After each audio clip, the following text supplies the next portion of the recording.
Merry Christmas. I'm Jody Pritzel.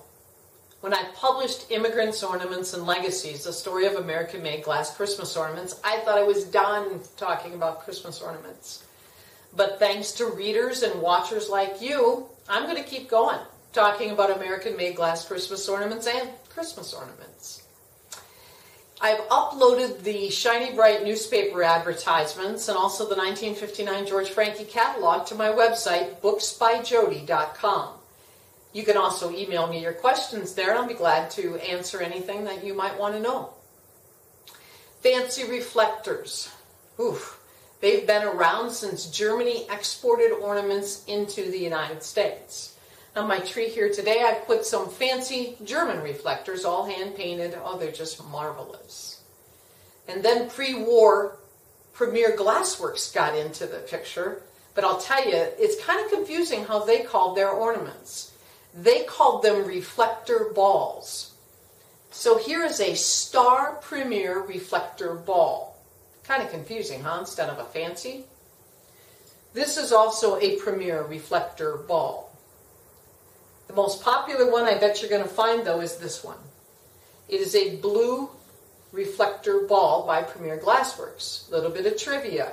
Sears and Woolworths sold two types of reflector ball assortments prior to the war. One contained colors, blue, green, red, silver, and gold in a set of 12. Then they also sold only blue in a set of 12. So you're going to find more blue Premier glass reflector balls than you're going to find any other color. Then Corning Glassworks, in their 1942 ad, they were advertising reflectors. And coming out of the war years, 1947, that's when the reflectors really took off. People wanted very, very colorful Christmas ornaments. Remember, we're coming out of the scarcity of the war years. Now, each reflector kind of has its own description, almost like fancy food, if you will. This one is a star double reflector with green bands and yellow stripes. It is a Shiny Brite. Let's put that one on the tree. Now you're going to challenge me and you're going to say, hey, Jody, is that the same ornament you've got in your hand? Right? It's got a green band, yellow stripes. Ah, but it's not.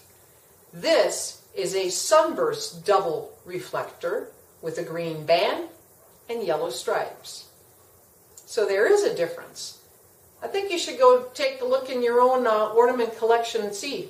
Do you have sunbursts or do you have stars? Things got even more fancier. This is going to be a George Franke Sunburst double reflector with a colored center, magenta band, yellow band, and yellow stripes.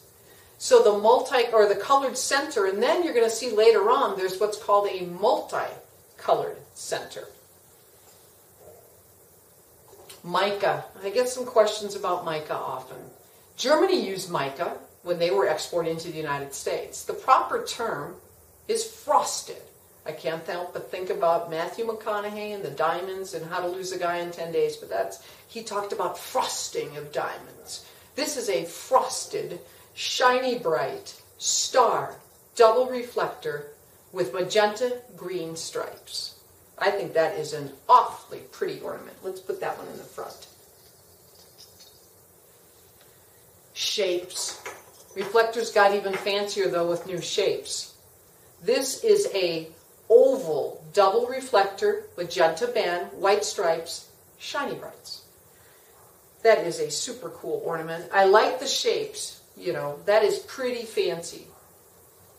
And then, here is the Teardrop double reflector. It's called Sunburst because of the center of the reflector. So this is a spear point double reflector, magenta band with white stripes. The heyday of reflectors was from 1947 to 1957. After 1957, lots of shapes came into play, but that's the subject for another video, right? Reflectors were always probably about 30% higher priced than just plain glass bulbs. in a lot of advertisements, they were said to be expensive. Working on more videos. Go ahead and subscribe to my YouTube channel so that you're the first ones to see them. I got to tell you, I've been watching eBay again lately. Ooh, ornaments that $10 a year ago, I'm seeing for $32. So my recommendation, shop local first. I like the Brass Armadillo here in Denver. Shameless plug, they don't sponsor me, but I like going there. I can pick up 1 or 2 ornaments that I really want to round out my collection. eBay's great if you're buying big volumes, but just give the local folks a try first, won't you? Golden Glow of Christmas past. The authority on Christmas ornaments and everything Christmas decorations is having their national convention next July in the Chicagoland area. You've got to be a member to participate, but they're also a great resource for Christmas collectors. Hey, thanks for watching, and Merry Christmas.